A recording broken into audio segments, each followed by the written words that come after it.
Hello, I'm Kirk Degiorgio, and welcome along to another in my tutorials for Sonic Academy. This is a much requested tutorial as to how to make the kind of hard techno you find in very famous clubs around the world. Maybe you're thinking of Room 2 in Fabric in London, or you're thinking of Berghain or the Basement Down in Tresor, the kind of popular, harder style of techno that's around at the moment, but is also very distinct from what many consider to be the older style hard techno, which is quite fast, very aggressive, lots of quite sort of harsh sounds. The dark room techno, as it's come to be known, is more of a deeper kind of sound. It's still very tough. It's still quite minimalistic in its production, but it still has like a musicality that I really like. And at my own event night called Machine, it's the predominant style of music, really. It ranges BPM wise from about 125 to even right up to 133. It seems to be getting faster these days. What I'm going to do is start off here.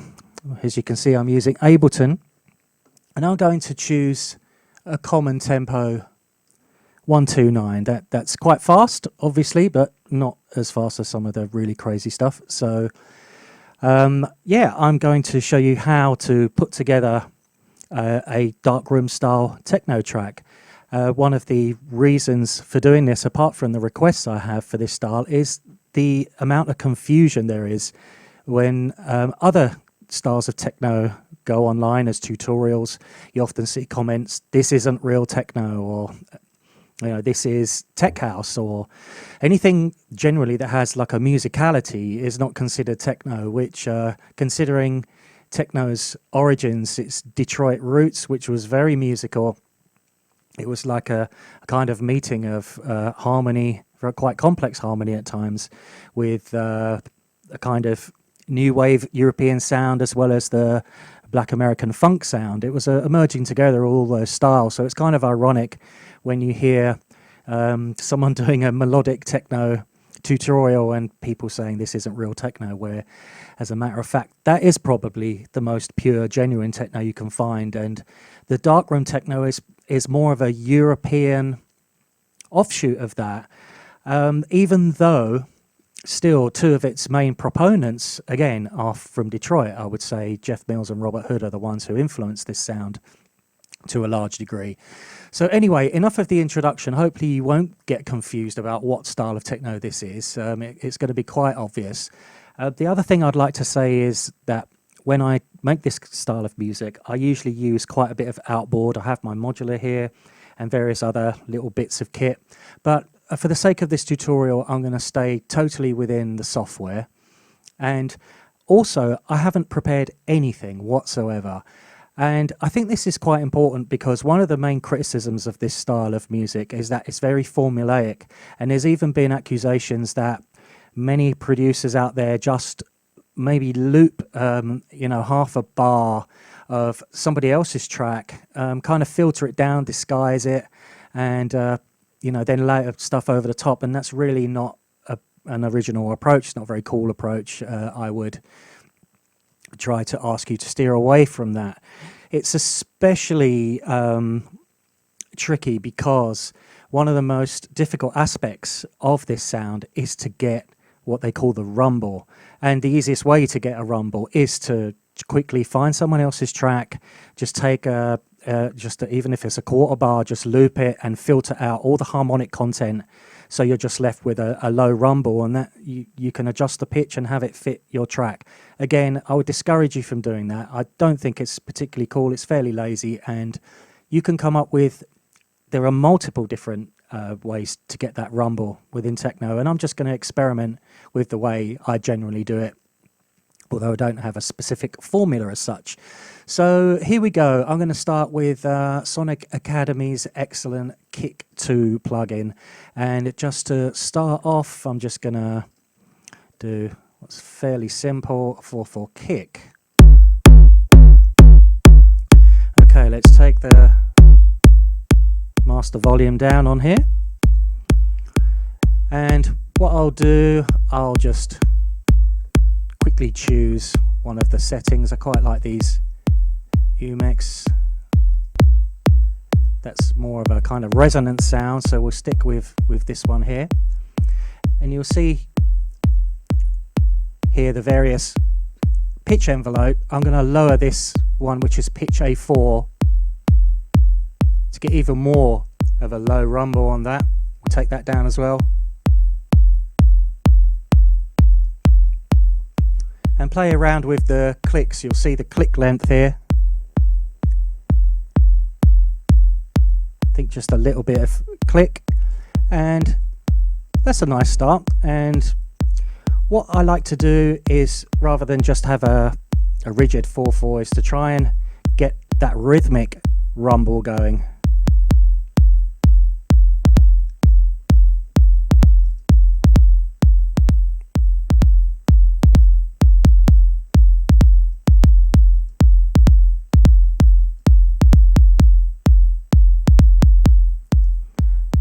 Lower these little fill kicks here.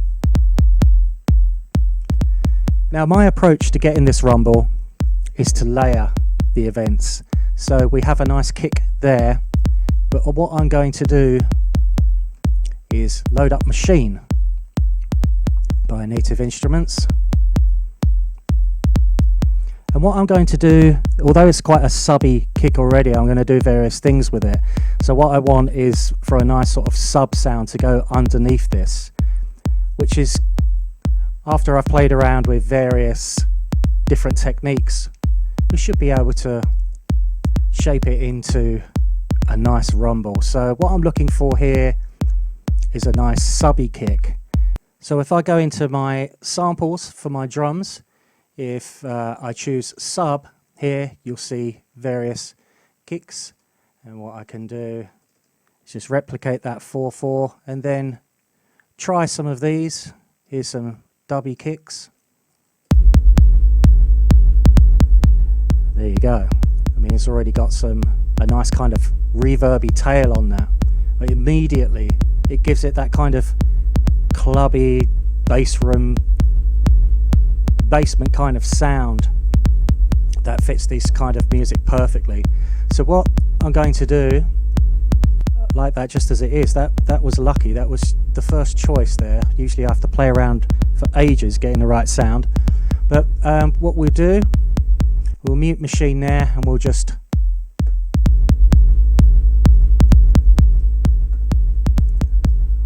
just name this.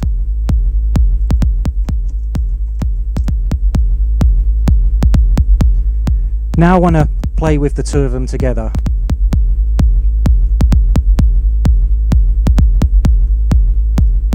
If I go to my original kick, this is the kick that I want to get some more kind of a mid-range kind of sound out of, but also emphasize more of the bottom end, and merging together with that sub kick, I think it's going to be enough, to be honest.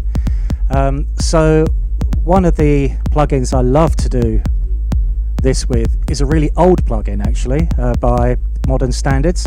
It's by Ohm Force. It's a crazy distortion plugin. It can get really crazy, as you can hear already. It's fantastic. It's got a really strange way of loading the presets. You generally click load here, and you should get a pop-up eventually. Here we go, and what I'm looking for, there's some really severe ones with drum and bass together, but we just want some drum ones.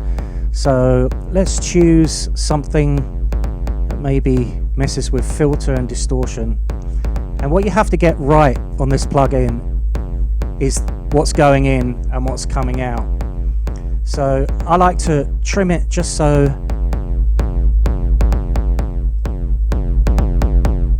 you can hear the nature of the effect is already changing with as I back the trim off, which is quite nice. But let's go through these presets.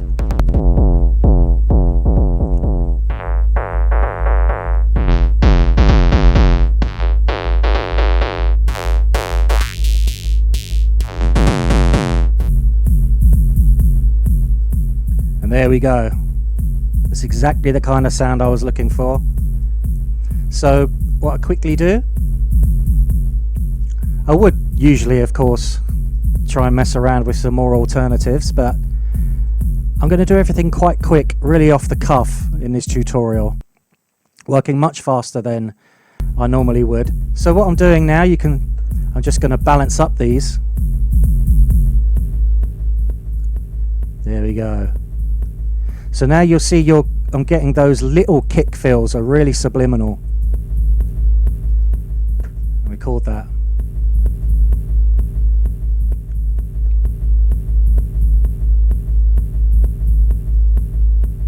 Here we go, it's a lovely kick sound. And all I have to do now is get rid of these. Now obviously we need the real kind of woody thud of the kick on top, so what I'll do for that, again, I usually reach for my outboard Roland drum machines, but I'll take one of the emulation kits. They're more than usable that Ableton comes with. I'll choose a kit here, kit 909, with a kind of Trezor type sound, and we want more of a traditional kick here.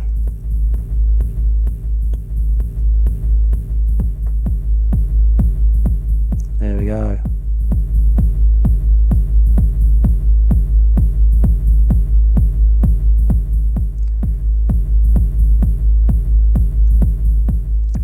Now what I'm going to do, rather than merge those together like I did those other two kicks, it's nice to have them separate for now, so I can adjust the levels of my top half of the kick with the sub sort of material that's going on.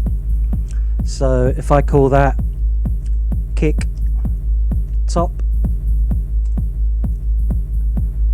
I'm very meticulous about my labeling, by the way.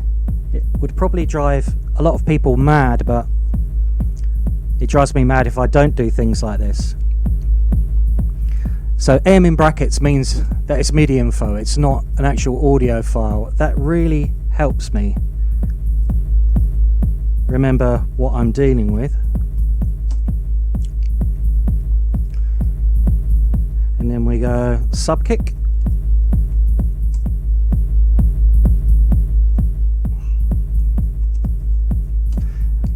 Without the M, of course, because that is audio. Okay, so remarkably quickly, I have a really nice kind of kick sound here. Now what I'm going to do is very gently add some reverb. Now I usually like my kick drums quite dry, but this style of music really doesn't lend itself to that.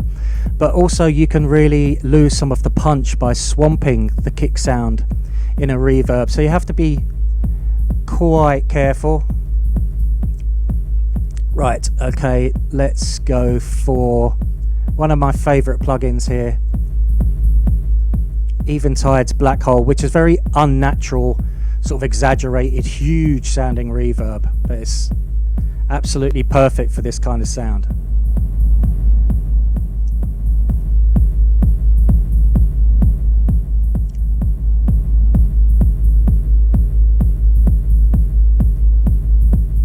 There we go. What I'm going to do is just bring the mix down. So we've got a very subtle effect, but it still adds to the whole kind of vibe of the track. If you like this course, why not head over to sonicacademy.com, where we have hundreds of complete track builds in every genre imaginable, including all the project files and samples. You'll also find tutorials on plugins and synths, mixing and mastering, over 250 tech tips, artist interviews, along with our award-winning plugins, samples and preset packs.